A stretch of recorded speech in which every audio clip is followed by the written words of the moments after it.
extraer, Señor, de tu palabra toda la bendición que tiene este pasaje, Señor. Ayúdame a exponerlo con fidelidad, Señor, apegándome al texto bíblico. Y Padre, permite que nuestros corazones sean quebrantados esta noche. Que la honra y la gloria sean para ti siempre, Señor, en el nombre de Jesús. Amén. Vamos a ir a Juan 21. Abrimos la Biblia en Juan 21. Vamos a leer el pasaje desde el inicio, retomando lo que el hermano Ronnie estuvo exponiendo hace 8 días. Ojalá se acuerden bastante de lo que nuestro hermano expuso, porque va a ser fundamental para tener una mejor comprensión de este pasaje que vamos a estar viendo, que es del 15 al 19. Versículos 15 al 19 va a ser el texto de estudio, pero veamos el contexto desde el versículo 1. A medida que leemos, traten de recordar lo que nuestro hermano estuvo exponiendo. Ahora también voy a hacer una pequeña reseña de lo que nuestro hermano expuso. Dice Juan capítulo 21. Después de esto, Jesús se manifestó otra vez a sus discípulos junto al mar de Tiberias, y se manifestó de esta manera. Estaban juntos Simón Pedro, Tomás, llamado el Dídimo, Natanael, el de Caná, de Galilea, los hijos de Zebedeo, y otros 2 de sus discípulos. Simón Pedro les dijo: voy a pescar. Ellos le dijeron: vamos nosotros también contigo. Fueron y entraron en una barca, y aquella noche no pescaron nada. Cuando ya iba amaneciendo, se presentó Jesús en la playa, mas los discípulos no sabían que era Jesús. Y les dijo: hijitos, ¿tenéis algo de comer? Le respondieron: no.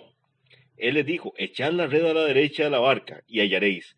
Entonces la echaron, y ya no la podían sacar por la gran cantidad de peces. Entonces aquel discípulo a quien Jesús amaba dijo a Pedro: es el Señor. Recuerden mucho esa frase, ¿verdad? Que dice Juan: es el Señor.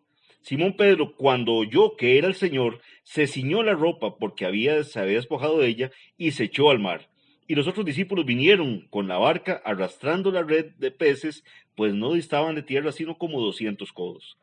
Al descender a tierra vieron brasas puestas y un pez encima de ellas y pan. Jesús les dijo: traed de los peces que acabáis de pescar. Subió Simón Pedro y sacó la red a tierra, llena de grandes peces, 153, y aun siendo tantos, la red no se rompió. Les dijo Jesús: venid, comed. Y ninguno de los discípulos se atrevía a preguntarle: ¿tú quién eres?, sabiendo que era el Señor. Vino pues Jesús y tomó el pan y le dio, y asimismo del pescado. Esta era ya la tercera vez que Jesús se manifestaba a sus discípulos después de haber resucitado de los muertos. Este fue el pasaje que nuestro pastor estuvo exponiendo la semana pasada. Recordemos un poquito nada más qué sucedía aquí para que leamos ahora sí lo que vamos a estar viendo esta noche. Recordemos que nuestro hermano exponía cómo Pedro, pese a su desánimo espiritual, producto de la negación de su maestro, al escuchar las palabras de Juan diciendo: es el Señor, ¿qué hace él? Se ciñe la ropa y se tira al mar, ¿verdad? Para acudir a Cristo, para ir al Señor. Recordemos lo maravilloso de esto, ¿verdad? Porque también retomaba el pastor que cuántas veces en una situación del posible desánimo en que podía estar Pedro, ¿verdad? Por la gravedad de la falta que él había cometido, más bien la tendencia es no acudir al Señor. Sin embargo, él toma una sabia decisión. En este momento de tristeza espiritual, en este momento de desánimo, acude a Cristo. Siente que Cristo es un lugar seguro al cual se puede ir. Es un refugio seguro. Es esa torre fuerte, ¿verdad?, que cantamos. Torre fuerte es el nombre del Señor. A él correrá el justo y levantado será. Entonces, corre Pedro hacia él. No mide las consecuencias, ¿verdad? Porque también él no sabía cómo iba a reaccionar Jesús ante esa llegada de él, ¿verdad? Sin embargo, él va a Jesús. También tomando prestada una parte del sermón del pastor Ronnie que tuve la bendición de oír esta semana, se lo recomiendo, por cierto, sobre este mismo pasaje, vamos a tratar de imaginarnos el conflicto espiritual que podía estar pasando Pedro en este momento, que muchas veces nos pasa a nosotros, ¿verdad? Cuando hemos caído en pecado, que nosotros mismos empezamos a bajarnos el piso respecto a con lo que acabamos de hacer. Nada más tomamos en cuenta que Pedro también ya estaba ahí practicando su antiguo oficio, sin que condenemos demasiado eso, ¿verdad? O sea, este pasaje van a ver cómo está lleno de especulaciones de mucha gente. Toda la gente dice, ya Pedro se había echado al mundo otra vez, ¿verdad? Porque estaba ahí pescando. Y no, no es eso. Y también podía ser, como decía el pastor la semana pasada, estaban pescando para subsistencia. Sin embargo, Pedro sí ya estaba como el pescador de antes. Ya él se había despojado la ropa, está ahí pescando. Y donde oye que Juan dice que es el Señor, él se ciñe la ropa. ¿Verdad? Lo que debería ser al revés, ¿verdad? Que cuando la gente se tira al mar, más bien se quita un poco de ropa y se tira al mar, él se ciñe la ropa y acude al Señor. Pero entonces, imaginémonos que hubiera estado pasando este conflicto mental ahí en Pedro, ¿verdad? Ahí mismo, recriminándose con ciertas voces que le podrían estar diciendo esto. Pedro, ¿qué estás haciendo? ¿No fue usted el que caminó en el mar un ratito nada más y luego se estaba hundiendo? Lo sé, pero es que es el Señor. Pedro, ¿no fue usted el que entendía que Cristo debía morir? Que no entendía, perdón, que Cristo debía morir y le dijo que era mejor que no le aconteciera eso. Sí, fui yo, pero es que es el Señor. Pedro, ¿no fue usted el que salió jugando de valiente con una espada y al final abandonó a Cristo como todos los demás? Sí, yo lo abandoné, pero es que es el Señor. Pedro, no me está entendiendo. Dice, ¿no fue usted el que negó al Señor? Sí, fui yo, pero es el Señor. 3 veces, Pedro, 3 veces lo negó. Sí lo hice, pero es el Señor, es el Señor. Entonces vean que podía estar todo esto aconteciendo o retumbando la mente de Pedro, todas las cosas malas que él había hecho, y sin embargo, oye que está el Señor ahí y él corre al Señor. Efectivamente, Pedro sí tendría una conversación con Jesús. O sea, esa conversación vendría. Pedro sabía que le había fallado a su maestro. Pero vean qué bonito, ¿verdad? Porque antes de ese diálogo, y ahí fue donde quedamos la semana pasada, va a suceder un momento interesante, antes de que venga esa llamada de atención, esa disciplina que va a aplicar el Señor a Pedro. Es que el Señor tenía preparada ahí unas brasas, ¿verdad? Y un pescado, y tenía pan, y comparte con ellos. Y era el momento de comer. Pecamos, nos alejamos por temor, por desobediencia, no queremos afrontar la disciplina y mientras tanto nos estamos perdiendo de un manjar. Dejamos de orar, de leer, de congregarnos y por tanto dejamos de alimentarnos. Y eso es un terrible error en nuestras vidas. Nos pasa lo de Adán, ¿verdad? Peca y corren a esconderse. En cambio el Señor aquí les prepara un alimento. Ahora sí, vamos a comer. Todavía no era el momento de la reprensión de Pedro. Ahora, ya lo que vamos a estudiar ahora, ya sí terminaron, ya bien alimentados con un jugoso desayuno, ¿verdad? Que les prepara Jesucristo, un especial desayuno, como decía el pastor en la predicación. Imaginémonos nada más que clase de desayuno preparado por nuestro Señor Salvador. Es como cuando yo también me imagino el vino que preparó cuando las bodas de Caná de Galilea, ¿verdad? Debe haber sido lo mejor que se ha bebido en esta tierra. Y probablemente ese desayuno es de lo más rico que se ha comido en esta tierra también. Lo preparó Cristo. Ahora sí, va a empezar el proceso de restauración de Pedro. Pedro corrió a Cristo sin importar las consecuencias de lo que tenía que afrontar. Sabía que había fallado, pero corrió a Cristo. Ese es el lugar seguro. Por eso cantábamos ahora, allí quiero ir y con él morar en los brazos de mi Salvador. Pero entonces cantamos hay veces, y no sé si lo hacemos con entendimiento, dice, libre, salvo del pecado, estemos libres y salvo en los brazos de mi Salvador. Ese es el lugar de refugio al que tenemos que ir siempre, los brazos de nuestro Salvador. Ahora leamos el pasaje de hoy. Juan 21, del 15 al 19. Teniendo en cuenta todo ese contexto, no perdamos de vista ese contexto. Cuando hubieron comido, Jesús dijo a Simón Pedro, Simón, hijo de Jonás, ¿me amas más que estos? Le respondió, sí, Señor, tú sabes que te amo. Él le dijo, apacienta mis corderos. Volvió a decirle la segunda vez, Simón, hijo de Jonás, ¿me amas?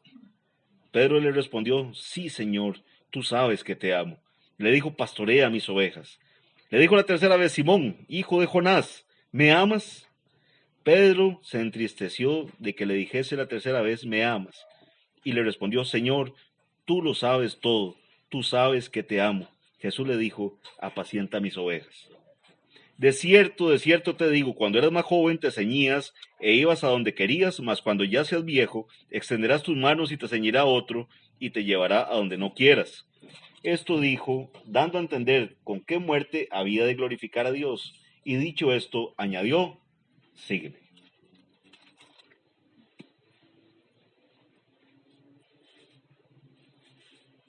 ¿Cómo fue esa confrontación de Jesús a Pedro?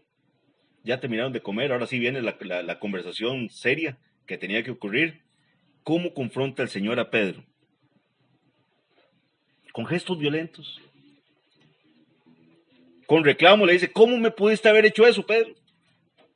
Mi discípulo por 3 años, ¿cómo me hizo usted eso a mí? Se lo dije que usted me iba a negar. Jesús sí reprende a Pedro. Y ahora vamos a ver cómo reprende a Pedro. Y lo hizo varias veces también antes. ¿Verdad? Recordemos que durante el discipulado, digámoslo así, de Pedro, hubo varias reprensiones de Jesús. En una inclusive le dice, apártate de mí, Satanás, porque me eres tropiezo. En un momento dado le dice a Simón también, y a los que están ahí, ustedes también quieren irse. Cuando lo estaban abandonando, recuerdan, ¿verdad? Por la predicación tan dura. Pero Pedro siempre se sentía seguro a la par de Cristo. Vean que a pesar de las reprensiones, Pedro siempre va a Cristo. Un verdadero creyente va a soportar la reprensión de la palabra del Señor y no se va a alejar de Cristo. ¿Por qué? Porque ese es el lugar seguro.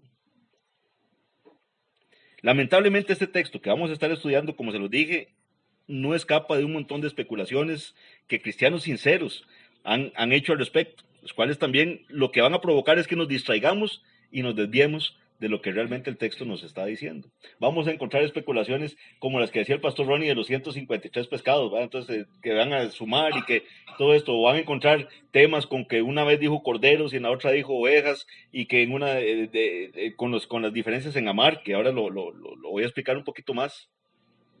Todas esas cosas lo único que nos van a hacer es desviarnos y no tenemos que ver ni distinguir lo que el texto no está distinguiendo. Nada más para que lo tengan en cuenta, cuando el Señor le pregunta a Pedro las veces, ¿me amas? ¿Me amas? En esta traducción que tenemos en español no hay diferencia.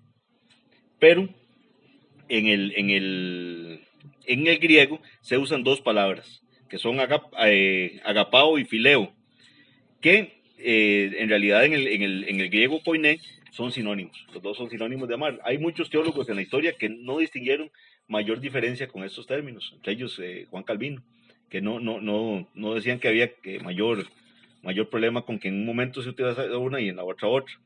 Cristo, con excepción de la tercera pregunta, usa agapao todas las veces que él pregunta a Pedro, ¿me amas? El significado es amar, desear, estimar, mientras que Pedro siempre responderá con fileo, que lleva una idea también de amar, inclusive puede significar beso. En la nueva versión internacional lo traducen así, para que lo tengan nada más ahí como un apunte. Simón, hijo de Juan, ¿me amas? Sí, Señor, tú sabes que te quiero. Entonces eso sería más o menos la diferencia de cómo se ve que Jesús le pregunta con amas y Pedro le responde con te quiero. Pero entonces la gente puede decir, es que Jesús le está preguntando por un amor más grande y Pedro le responde con un amor más pequeñito, que eso es lo que algunos teólogos se han ido por esa línea. Pero entonces, antes de que saquemos una conclusión precipitada, debe rescatarse que cuando se hace un estudio del uso de ambas palabras en el Nuevo Testamento, vamos a ver que muchas veces son usadas como sinónimos y que describen un mismo tipo de relación. Por ejemplo, el amor de Dios hacia su Hijo. Hay pasajes que dicen que Dios amó a su Hijo usando agapao y otros usando fileo. Y el amor de Dios hacia su Hijo no cambia. Entonces eso nos demuestra mucho que es un sinónimo. Así que no se desgaste con eso de que es que Jesús le preguntaba con un amor más pleno y que Pedro le respondía con un amor más pequeñito. Eso no es lo que el pasaje está enseñando. Pero aquí sí viene un punto que siento yo que es donde el Señor empieza a confrontar a Pedro con lo que había sucedido. ¿Cómo le pregunta el Señor la primera vez a Pedro? Le dice en el versículo 15, cuando hubieron comido, Jesús dijo a Simón, hijo de Jonás, le dijo a Simón, Pedro, Simón, hijo de Jonás. También aquí hay otro elemento que, antes de que se me olvide, muchos dicen que el Señor le llamaba Simón porque como Pedro estaba en el mundo, entonces ya le empezaba a decir el nombre que tenía en el mundo. Eso tampoco, porque la gente supone que porque Pedro estaba pescando y ya había abandonado la labor del apostolado, ¿verdad? Y de ir a ser discípulos que el Señor les había encomendado. Nada más el Señor le está llamando Simón, hijo de Jonás, ese era su nombre. Entonces le dice, Simón, hijo de Jonás, ¿me amas más que estos? Esa es la pregunta que el Señor le está haciendo a Pedro. ¿Me amas más que estos? Aquí viene también una pequeña especulación de algunos. Entonces, ¿quiénes eran estos? Una rama de los teólogos se inclina a que eran los pescados y los botes y todo. Entonces, que si lo amaba más que la profesión que estaba ya vuelto a ejercer. Para mí no es ese el significado. Y otro grupo grande de teólogos dice que se refería a los discípulos que estaban ahí. ¿Me amas más que estos? ¿Y por qué el Señor le pregunta a Pedro si lo ama más que a los que están ahí? ¿Por qué creemos eso?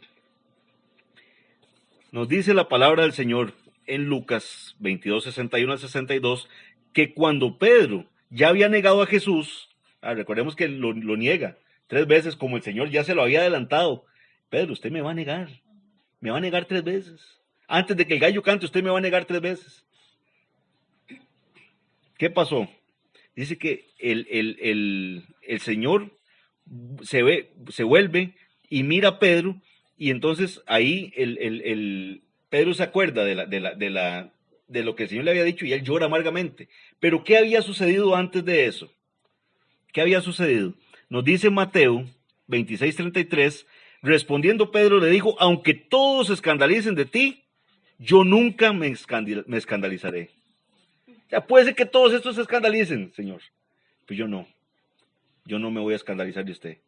Y en Marcos 14, 29, 31 dice, entonces Pedro le dijo, aunque todos se escandalicen, yo no. Y le dijo Jesús, de cierto te digo que tú hoy, esta noche, antes de que el gallo haya cantado 2 veces, me negarás 3 veces. Cuando Jesús decía de cierto es amén, es lo que está diciendo. ¿Verdad? Se lo afirmo. Usted hoy, antes de que el gallo cante, usted me va a negar 3 veces. Mas él con mayor insistencia decía, si me fuere necesario morir contigo, no te negaré. También todos decían lo mismo. Y esto es interesante. Pedro sentía que él tenía más fortaleza que el resto de los. Mire, puede ser que todos se escandalicen. Puede ser que todos lo nieguen. Yo no lo voy a hacer. Y entonces dice aquí que puede ser que yo voy a morir contigo, Señor. Si tengo que ir a la muerte, muero. Pero yo no te voy a negar. Pero también los otros discípulos dijeron lo mismo. Vean qué interesante eso. Como se lo digo, personalmente me inclino a que esta es la interpretación correcta de que cuando Jesús le dice, ¿me amas más que estos? ¿Qué le tiene que recordar a Pedro? Yo dije que yo lo amaba más que todos los demás. Todos hicimos lo mismo. Yo le afirmé que yo, si tenía que morir, muero y no lo voy a negar. Eso también es lo que le tuvo que haber martillado cuando el Señor Jesús, en el momento que está en el patio siendo castigado y Pedro lo acaba de negar, el Señor Jesús lo ve, lo vuelve a ver. Que es algo que debería hacer que se nos erice el pelo. Jesús está siendo castigado, él. Está siendo golpeado, está siendo escupido, está siendo latigado. Y él está pensando en Pedro. Él vuelve a ver a Pedro, sabiendo cómo probablemente se debe estar sintiendo por lo que acaba de pasar. ¿Qué dijo Jesús que iba a hacer por Pedro antes de eso? Yo rogaré por ti. Yo rogaré para que cuando vuelvas, confirmes a tus hermanos. Jesús sabía que él lo iba a negar. Y dijo, yo voy a orar por ti. Yo voy a orar por ti.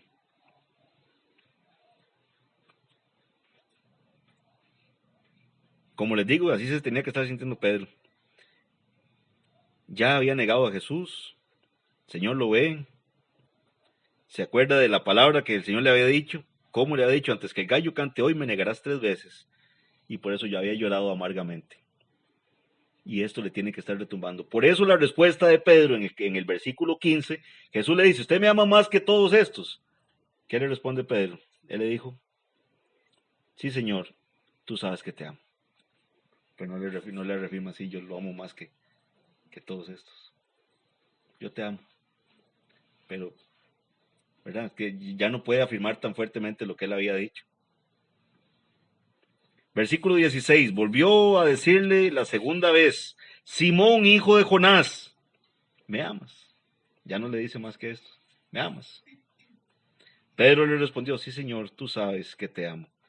Le dijo, pastorea mis ovejas. En el 15 le había dicho, apacienta mis corderos. En el 16 le dice, pastorea mis ovejas. Nuevamente saltan las especulaciones, ¿verdad? La gente, es que aquí dijo corderos, es que aquí dice ovejas. Entonces la gente empieza y ya que los corderos son los chiquitos y que las ovejas son los mayores y que los otros son aquí. Respecto al rebaño, al rebaño pastoreal, Hendrickson dice que no es probable que al hablar de corderos, versículo 15, y de ovejas, versículos 16 y 17, tuviera en mente tres grupos diferentes dentro de la iglesia, por ejemplo, pequeños, adultos y jóvenes. Eso no se puede desprender. Está hablando de la iglesia. Lo que le está diciendo es, Pedro, vaya a la misión que le encomendé. Pedro había sido llamado a ser pescador de hombres, al igual que los demás discípulos. El Señor los iba a mandar a predicar la palabra del Señor. Vean que el Señor ni siquiera le está diciendo, no, ya usted ya fracasó, usted ya me decepcionó, ya usted no lo puedo mandar a lo que lo... Más bien le está confirmando el ministerio para el cual el Señor lo había llamado. Versículo 17. Le dijo la tercera vez, Simón, hijo de Jonás, ¿me amas? Pedro se entristeció que le dijese la tercera vez, ¿me amas? Dice, y le respondió, Señor, tú lo sabes todo, tú sabes que te amo. Jesús le dijo, apacienta mis ovejas. Apacentar, el significado metafórico que tiene acá, sobre todo lo que se refiere a la índole, a lo que es alimento, se explica en pasajes como 1 Pedro 2:2, que dice, desead como niños recién nacidos la leche espiritual no adulterada para que por ella crezcáis para salvación. Vaya, alimente a mis ovejas, es lo que le está diciendo el Señor a Pedro. Pedro ya ha aprendido la lección para este momento en que está respondiendo. No se atreve a recurrir a nada que haya en sí mismo. Antes Pedro respondía, Señor, vea, puede ser que todos estos lo rieguen, yo no. Yo lo amo. Todos estos pueden, ¿cuál es la palabra que usa? Escandalizarse de ti. Yo no me voy a escandalizar. Pedro era impetuoso, ¿verdad? Y ustedes lo ven en todos los pasajes. Están en la barca, ven a Jesús, todos se asustan ahí, que ven ahí, y Pedro dice, si tú manda que vaya a ti, y él sí dice, Jesús le dice, venga, y Pedro se manda y va Jesús. Empieza a caminar en el agua, empieza a ver las olas y el viento, ¿verdad? Entonces se asusta y empieza a hundirse. Pero Pedro era así. Juan se adelanta, cuando van camino hacia la tumba, llega primero que Pedro, pero Juan se detiene ahí, y Pedro sí entra a la tumba. Ese era Pedro. Pero en este momento Pedro ya no responde con algo que sea de él. ¿Qué dice Pedro en la respuesta? Señor, tú lo sabes todo. Tú sabes que te amo. Una vez más recurre, y ahora en forma más enfática que nunca, a la omnisciencia de su Señor, y le dice, Señor, tú lo sabes todo. Tú sabes que te amo. Ahora viene una pregunta importantísima. ¿Por qué 3 veces? ¿Por qué Jesús le pregunta 3 veces a Pedro que si lo ama? Muchos comentaristas han dicho que fue porque Pedro le negó 3 veces. Ustedes oyen predicaciones así, dice, como lo negó 3 veces, Jesús tenía que sacarle 3 respuestas de que lo amaba. Si eso hubiera sido así, eso no hubiera sido gracia. Hubiera sido una venganza de Jesús. Sí, me negó 3 veces. Ahora reafírmeme 3 veces que usted me... Eso no es lo que está ocurriendo. Esa no fue la razón. El Señor conocía el corazón de Pedro. Él no necesitaba saber si Pedro lo amaba o no lo amaba. Jesús ya lo sabía. ¿Quién es el que necesitaba saber si amaba a Cristo o no lo amaba? Era Pedro. Pedro es el que necesitaba que su corazón de verdad sintiese si él amaba o no amaba al Señor. Él está reafirmando ese amor que tiene que estar en el corazón de Pedro. ¿Por qué? Porque Pedro se tiene que haber sentido miserable de haber lo que había hecho para con Cristo. Le había ofendido terriblemente. Probablemente no se sentía digno de estar ya en la misión que el Señor le había encomendado. Y el Señor le dice, apacienta mis corderos, apacienta mis ovejas. Pedro, ¿me amas?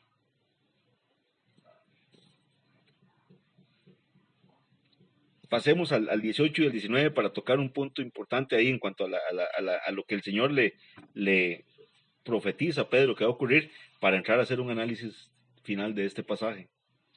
Dice en los versículos 18 y 19, de cierto te digo. Cuando Jesús dice de cierto, lo que está diciendo es amén, amén. O sea, se los afirmo. De cierto te digo, cuando eras más joven, te ceñías e ibas a donde querías, mas cuando ya seas viejo, extenderás tus manos y te ceñirá otro y te llevará a donde no quieras. Esto dijo, dando a entender con qué muerte había de glorificar a Dios. Y dicho esto, añadió, sígueme. Dice el Señor a Pedro. La tradición afirma, y nada más señalo bien que es la tradición, porque la Biblia no nos señala cómo muere Pedro, pero sí los libros no bíblicos nos dan información, no solo de la muerte de Pedro, sino de la muerte de muchos de los apóstoles, que por cierto, tuvieron muertes terribles, salvo Juan, que muere ya de vejez, que el Señor le libra de un crimen que querían cometer con él, hirviéndolo ahí en aceite, y después muere ya en el destierro, en la isla de Patmos. Salvo él, todos tienen muertes trágicas. Santiago, el hermano de Cristo, tirado del pináculo ahí de un templo.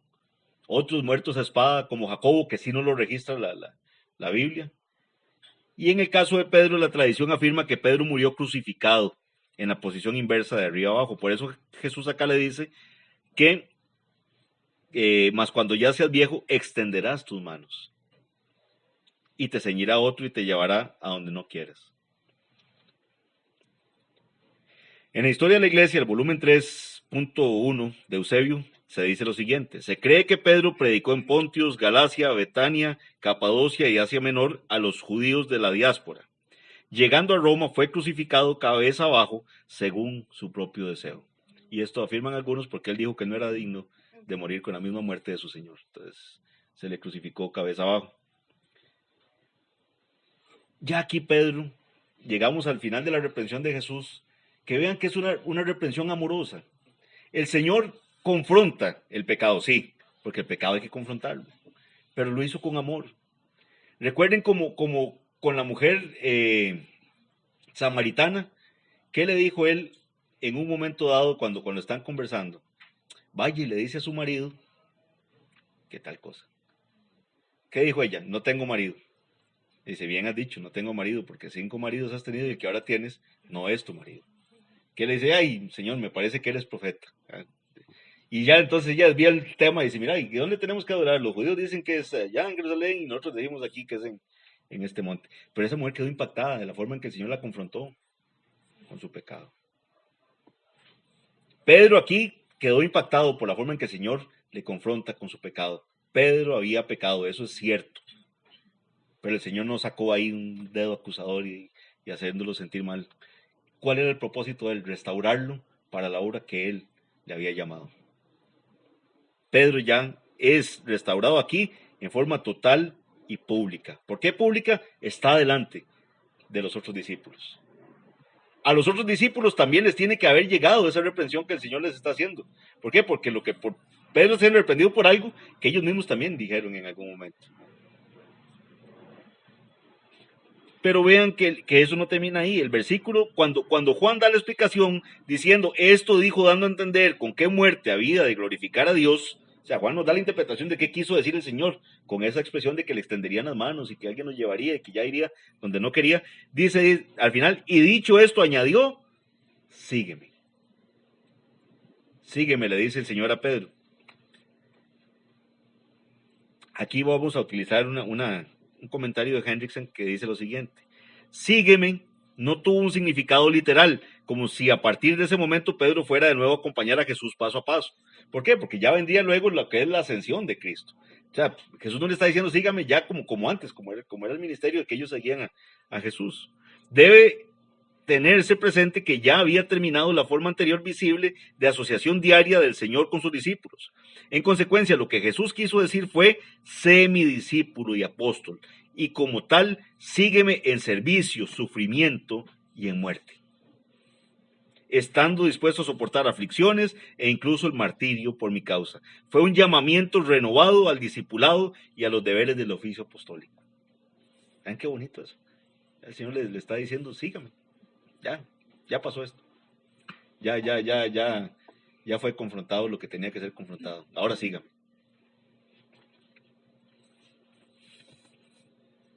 Este pasaje es un pasaje muy rico, pero nos tienen que empezar a martillar un montón de cosas en nuestros corazones a partir de lo que estamos viendo aquí, a partir de la forma en que Jesús confronta el pecado de Pedro. Primero, con aquel amor, Él les llama hijitos. Él les tiene ahí una comida. No es que está evadiendo la responsabilidad, es el amor que el Señor está mostrando. Pero cuando ya tuvo que ser firme y hablar con Pedro, fue firme y habló con Pedro. Pero su propósito siempre fue restaurarle para que él continuara con el ministerio al que había sido llamado. Algunas aplicaciones de esto. En Juan 6 vemos cómo luego de que varios de los discípulos de Jesús lo habían abandonado, porque no les había gustado el mensaje, recuerden el pasaje cuando lo estudiamos aquí, Jesús tenía más discípulos que los 12, recuerden eso, ¿verdad? Inclusive hay un pasaje que nos habla de los 70 que fueron enviados, ¿verdad?, a predicar. Entonces Jesús tenía más discípulos. Pero de esos discípulos él sacó un grupo que se le llamó apóstoles. Pero entonces, a partir de esa predicación que Jesús hace, donde él dice que él es el pan del cielo, y conste que esta gente lo había buscado, porque después del milagro de la multiplicación del pan y de los peces y todo, la gente se había venido. Jesús le dijo, pero yo sé por qué ustedes me buscan. Porque comieron hasta saciarse y eso es lo que querían, y querían hacerlo rey por eso. Pero Jesús empieza a dar una predicación dura, donde les dice, ninguno puede venir a mí si el Padre que me envió no le trajere, yo le resucitaré en el día postrero. Muchos se habían ido, no les gustaba el mensaje, y entonces después de eso, ¿qué pasa con Jesús? Les pregunta a sus discípulos y les dice, ¿ustedes también se quieren ir? O sea, un predicador de actual diría, ¡ay, qué barbaridad, Jesús! Pero no es que se nos está deshaciendo la iglesia. ¿Cómo va a decirles eso? No es que se van a resentir. Ustedes también se quieren ir, les digo Jesús a los apóstoles, ahora sí se los dice. ¿Qué dijo Pedro? Señor, ¿a quién iremos? Tú tienes palabras de vida eterna. Y eso es lo que un creyente hace. Puede estar siendo reprendido, pero va a decir, ¿para dónde cojo yo? Solo tú tienes palabras de vida eterna. Tú eres el lugar seguro. Es como cuando en el base dicen safe, que hace así, y estoy tocando la base. Jesús es el refugio seguro en nuestras debilidades. Aunque es a Él al que hemos ofendido con nuestro pecado, podemos correr a sus brazos y Él no nos rechazará. Es a Él al que hemos ofendido cuando pecamos. Es a Cristo. Pero podemos correr a Él. ¿Cuál es el error terrible? Que la gente piensa, no, ofendí a Jesús, ya no puedo llegar ahí.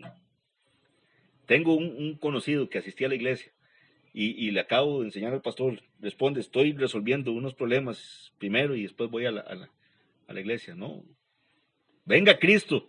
No le digo que los problemas se le van a resolver, pero va a tener con quién afrontarlos.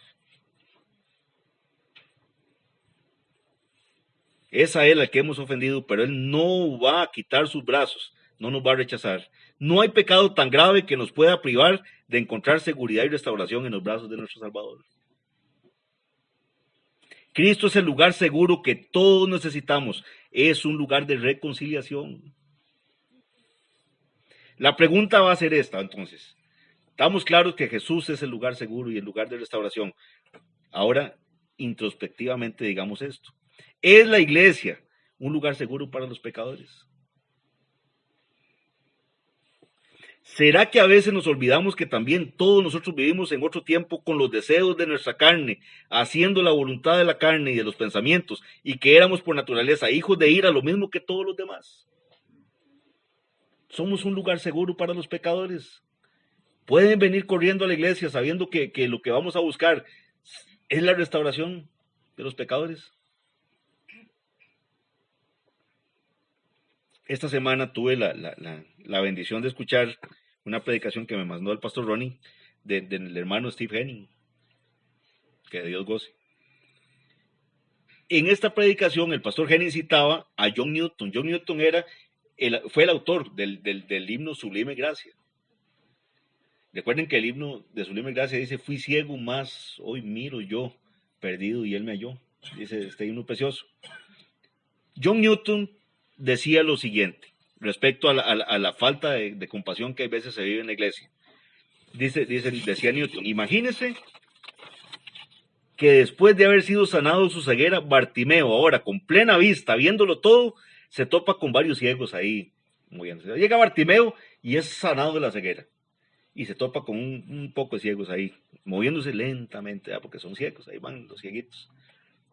Entonces imagínense lo desagradable que sería ver a Bartimeo tomar un palo para apartar a cada ciego que se topa en el camino, diciéndole: ¿por qué te metes en mi camino? ¿No sería mejor verlo con una cuerda, diciéndoles que se agarren de la cuerda, caminando despacio, guiando a 20 ciegos, diciéndole: varones, sigan adelante, yo los llevo a Jesucristo, para que tengan vista como yo? ¿Dónde está nuestra compasión?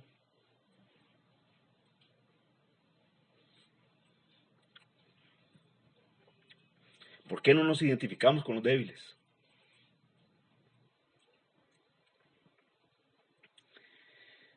Tenemos que ganar a nuestro hermano. Tenemos que tener brazos abiertos, esperando el regreso del hermano que se ha desviado del camino. Eso fue lo que hizo Jesús. Por eso Pedro corrió a él. La iglesia tiene que ser un lugar seguro, un lugar de disciplina, sí, porque la iglesia no va a tolerar el pecado. Pero disciplinemos como lo hizo Jesús. Pero recordemos siempre que el propósito de la disciplina es la restauración del pecador. Repasemos los pasos, ¿verdad? De cómo se confronta si mi hermano pecó contra mí, voy secretamente a él. Y si mi hermano me escuchó, gloria a Dios, porque gané a mi hermano. Si no me escucha, llevo a uno o dos que vayan conmigo para que en boca de 2 o 3 conste toda palabra. Si no nos escucharon a nosotros, es llevado a la iglesia. Y si no escucha a la iglesia, dice: tenedle por gentil y publicano. Pero la gente piensa que termina ahí y piensa que eso es rechazarlo. ¿Cómo trataba el Señor a los gentiles y a los publicanos? ¿Qué hacía? Les predicaba el evangelio. Les predicaba el evangelio. Siempre la disciplina tiene el propósito de restaurar al pecador. El mismo Cristo que restauró a Pedro es la cabeza de un cuerpo llamado la iglesia, la cual debe ser un lugar seguro como lo fue el Maestro. Colosenses 3, 12 al 13 dice: vestidos pues como escogidos de Dios. O sea, si el Señor nos escogió, gloria a Dios, pero vistámonos como escogidos de Dios, santos y amados, de entrañable misericordia, de benignidad, de humildad, de mansedumbre, de paciencia, soportándoos unos a otros y perdonándoos unos a otros si alguno tuviera queja contra otro. De la manera que Cristo os perdonó, así también hacedlo vosotros. Vea qué clarito que está. Los evangelios de Lucas y Mateo, capítulos 7 y 11, respectivamente, se nos dice que Jesús, a manera de insulto, la gente le llamaba como amigo de pecadores. Amigo de pecadores. Gloria a Dios, porque el Señor es nuestro amigo. Porque fue mi amigo cuando era un pecador. Porque siendo aún pecador, Cristo murió por mí.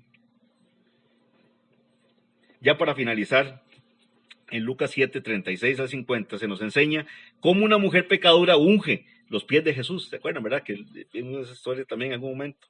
Los unge con perfume y los besaba, regándolos con sus lágrimas y enjugándolos con sus cabellos. A lo que Simón el fariseo dijo para sí. Eres Simón el fariseo y está pensando lo siguiente: si fuera profeta, refiriéndose a Cristo, conocería quién y qué clase de mujer es la que le toca, que es pecadora.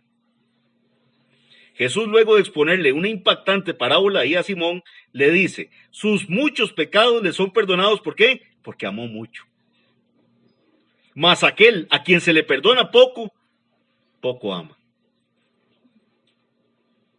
Nosotros perdonamos cuando somos conscientes de la clase de perdón que hemos recibido. Ninguno de los que estamos de aquí hemos sido perdonados poco. El Señor nos perdonó mucho, entonces mucho deberíamos amar.